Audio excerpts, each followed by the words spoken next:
जय हिंद दोस्तों, मैं किशन आप सबका स्वागत करता हूं और शुरू करते हैं आज के डिफेंस समाचारों को।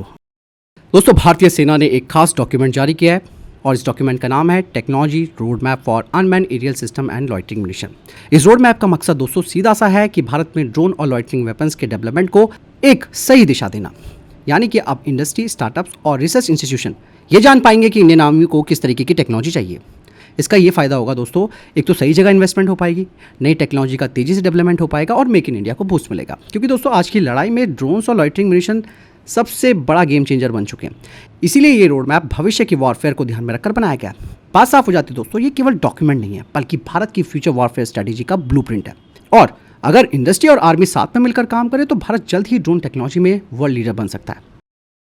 दोस्तों, ईरान का जो नया हथियार है वो चर्चाओं में बना हुआ है और ये हथियार है 358 मिसाइल और इसे स्क्वायर 1 या फिर SA-67 भी कहा जाता है। अब दावा ये किया जा रहा है कि ये मिसाइल F-35 लाइटनिंग 2 जैसे स्टेल्थ जेट को भी टारगेट कर सकता है। हालांकि ये क्लेम कंफर्म नहीं है दोस्तों, मैं आपको बता दूं। इस मिसाइल की खासियतों की अगर मैं बात बताऊं तो ये मिसाइल सीधे हमला नहीं करती बल्कि हवा में लॉइटर करती है और टारगेट का इंतजार करती है। और इसमें लगा है दोस्तों imaging infrared Sikar, turbojet engine और इसका लो रडार सिग्नेचर है, यानी कि डिटेक्ट करना मुश्किल होगा और ये अचानक हमला कर देगी। यानी कि दोस्तों 358 मिसाइल दिखाती है कि अब लो कॉस्ट हथियार हाई टेक जेट्स के लिए खतरा बन सकते हैं और भविष्य की लड़ाई में सिर्फ दोस्तों एडवांस टेक्नोलॉजी नहीं बल्कि स्मार्ट और सस्ते सिस्टम भी गेम बदल सकते हैं। फिलहाल आपकी क्या राय है दोस्तों, इस बारे में कमेंट सेक्शन में लिखकर जो बताएगा। दोस्तों, वहीं जब अमेरिका ने ईरान के अंदर एक हाई रिस्क रेस्क्यू मिशन किया तो इस दौरान अमेरिका ने इस्तेमाल किया MS-60 लिटिल बर्ड। ये एक छोटा लेकिन बेहद खतरनाक हेलीकॉप्टर है जो कि स्पेशल फोर्सेस के लिए बनाया गया। इसकी खासियतों की बात की जाए तो ये शोर कम करता है, मतलब स्टेल्थ इसकी एंट्री होगी, टाइट जगह पर भी लैंडिंग कर सकता है और नाइट ऑपरेशन में तो ये एक्सपर्ट है। इस हेलीकॉप्टर को बोइंग ने 2019 के बाद भारत को ऑफर भी किया था, लेकिन भारत ने इसे नहीं खरीदा और फोकस किया अपने HAL के लाइट कॉम्बैक्ट हेलीकॉप्टर पर। अब सवाल ये आता है कि दोस्तों क्या भारत को ऐसा अल्ट्रालाइट स्पेशल ऑपरेशन हेलीकॉप्टर चाहिए था? लेकिन दोस्तों मैं आपको बता दूं कि MS-6 जैसा प्लेटफॉर्म दिखाता है कि मॉडर्न वॉरफेयर में छोटा, तेज और स्टेल्थ सिस्टम कितना ज़रूरी हो जाता है। भविष्य में दोस्तों भारत को ऐसी स्पेशलाइज कैपेबिलिटीज़ पर एक बार फिर से सोचना पड़ सकता है क्योंकि ज़रूरत भी बन चुकी है। वहीं दोस्तों भारतीय सेना अब लेकर आने वाली है FECA फंड, यानी कि field exploitation and capability acceleration, यानी कि हर साल करीबन 250 करोड़ रुपए दिए जाएंगे ताकि डिफेंस स्टार्टअप्स को मिल सके वास्तविक सपोर्ट। अभी प्रॉब्लम क्या है वो भी मैं आपको बता दूं। दरअसल स्टार्टअप्स को ट्रायल में फेलियर का पूरा नुकसान खुद उठाना पड़ता है, लेकिन ये जो FECA है वो ट्रायल्स के दौरान फाइनेंशियल सपोर्ट करेगा, डैमेज और लॉजिस्टिक्स का खर्चा आर्मी उठाएगी और सक्सेसफुल सिस्टम को सीधे फील्ड में डिप्लॉय किया जाएगा। मतलब आइडिया से लेकर डिप्लॉयमेंट तक फास्ट ट्रैक प्रोसेस होगा और ये इनिशिएटिव इंडियन आर्मी का स्टार्टअप इकोसिस्टम को बूस्ट देने वाला बड़ा कदम है। और FECA फंड दोस्तों भारत में इनोवेशन को ग्राउंड रियलिटी में बदलने का रास्ता खोल सकता है, यानी कि अब स्टार्टअप्स के लिए डिफेंस सेक्टर में काम करना कम रिस्की और ज्यादा इंपैक्टफुल होगा। दोस्तों भारत अब अपनी न्यूक्लियर सबमरीन S4 क्लास को अपग्रेड करके SSGN यानी कि मिसाइल स्ट्राइक सबमरीन बनाने की तैयारी कर रही है। इसका मतलब है कि जहां पहले K4 मिसाइलें लगती थी अब उस पर लगेगी ब्रह्मोस ER और निर्भय जैसी क्रूज मिसाइलें और एक ही पनडुब्बी से 24 से 30 से ज़्यादा मिसाइल्स दागी जा सकती है। यानी कि दोस्तों ये बन जाएगा एक अंडर वाटर आर्सनल जो कि दूर से ही टारगेट को खत्म कर सकता है। और ये स्टेप दोस्तों काफ़ी ज़रूरी है क्योंकि भारत का जो SSN प्रोग्राम है वो अभी लेट चल रहा है। ऐसे में S4 को SSGN में चेंज करना दोस्तों भारत को देगा तेज, सस्ता और पावरफुल स्ट्राइक ऑप्शन। मतलब अब दुश्मन के लिए समुद्र भी सुरक्षित नहीं होगा। वहीं दोस्तों भारत तैयार कर रहा है नेत्रा मार्क 2 अवाक्स को, जो कि एक नया सर्विलांस एयरक्राफ्ट है और इसमें लगेगा गैलियम बेस्ड आइस रडार जो कि पहले से कहीं ज्यादा पावरफुल होगा। और इसकी खासियत ये होगी कि ये एयरक्राफ्ट 300 डिग्री तक नजर रख सकता है। और ये कैसे रख पाएगा 300 डिग्री की नजर, वो भी मैं आपको बता देता हूँ। दरअसल इसके ऊपर लगा होगा एक बड़ा रडार जो कि 240 डिग्री कवरेज देगा। सामने नोज रडार होगा जो एक्स्ट्रा 60% कवरेज देगा। मतलब स्टेल्थ एयरक्राफ्ट और ड्रोन्स भी अब छिप नहीं पाएंगे। और ये सिस्टम दोस्तों उत्तम आइस रडार पर बेस्ड होगा। नेत्रा मार्क 2 से दोस्तों भारत की एयर सर्विलांस और बैटल कंट्रोल कई गुना मजबूत हो जाएगा और भविष्य की लड़ाई में जो पहले देखेगा वही जीतेगा, जो मैं अक्सर कहता आया हूँ। भारत दोस्तों अपने 5th जनरेशन के AMCA फाइटर जेट के लिए खुद का इंजन बनाने पर काम कर रहा है।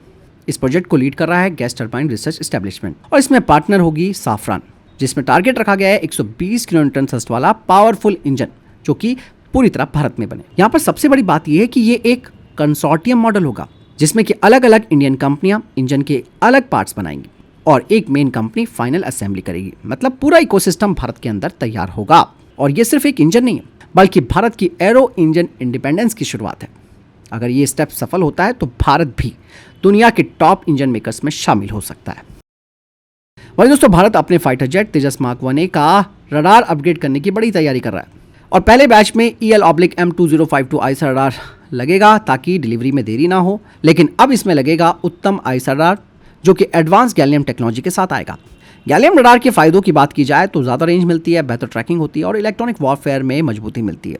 मतलब तेजस की ताकत कई गुना बढ़ जाएगी। यानी कि पहले भारत विदेशी रडार से जरूरतें पूरी कर रहा है, फिर पूरी तरह स्वदेशी टेक्नोलॉजी पर शिफ्ट करेगा और यही स्मार्ट स्ट्रैटेजी है। तो फिलहाल इस बारे में आपकी क्या राय है, कमेंट सेक्शन में लिखकर जरूर बताइएगा। दोस्तों, भारत अब एक बड़ा स्टेप उठाने जा रहा है इलेक्ट्रॉनिक वॉरफेयर के क्षेत्र में। 11 से 12 अप्रैल 2026 के बीच बंगाल की खाड़ी में GNSS जैमर का टेस्ट किया जाएगा। GNSS मतलब ग्लोबल नेविगेशन सैटेलाइट सिस्टम, जिसमें कि GPS जैसे सिस्टम शामिल होते हैं। और अब अगर भारत इन सिग्नल्स को जाम कर देता है तो दुश्मन के प्रिसीजन गाइडेड मिसाइल्स, उनके ड्रोन्स और नेटवर्क बेस्ड वॉरफेयर सिस्टम्स सबकी एक्यूरेसी और काम करने की क्षमता घट जाएगी। मतलब दुश्मन का स्मार्ट हथियार भी अंधा हो जाएगा। दोस्तों, इसका काफी ऑपरेशनल महत्व भी है। दरअसल PNT डिनायल यानी कि पोजीशनिंग, नेविगेशन एंड टाइमिंग, दुश्मन को सही लोकेशन और टाइमिंग नहीं मिलेगी। इसके अलावा बैटलफील्ड सर्वाइबिलिटी मिलेगी, मतलब जंग के दौरान भारतीय सेना ज्यादा सुरक्षित रहेगी और इंडियन ओशियन रीजन में भारत की पकड़ और डिफरेंस मजबूत होगी। और सबसे बड़ी बात दोस्तों, डोमेस्टिक यानी कि घरेलू इलेक्ट्रॉनिक वॉरफेयर सिस्टम्स को बड़ा फायदा मिलेगा। तो ये केवल एक टेस्ट मत समझिए दोस्तों, बल्कि ये भारत की भविष्य की हाईटेक वॉरफेयर की तैयारी का संकेत है। वहीं दोस्तों, भारतीय वायुसेना के एक पूर्व अधिकारी ने कहा कि SU-57 प्रोग्राम के जरिए भारत अपनी आत्मनिर्भरता को 30% से बढ़ाकर 70% तक ले जा सकता है। उन्होंने कहा कि शुरुआत में इस फाइटर जेट का कुछ हिस्सा विदेश से आएगा, लेकिन धीरे धीरे भारत इसमें घरेलू तकनीक और प्रोडक्शन बढ़ाएगा। यानी कि ज़्यादातर पार्ट SU-57 के भारत में बनेंगे, ज़्यादा जॉब्स क्रिएट होंगी और देश की ताकत बढ़ेगी। और दोस्तों, अगर ये फाइटर जेट 2035 तक भारतीय वायुसेना में शामिल हो जाता है तो करीबन 40 से 50 साल तक की सेवा दे सकता है।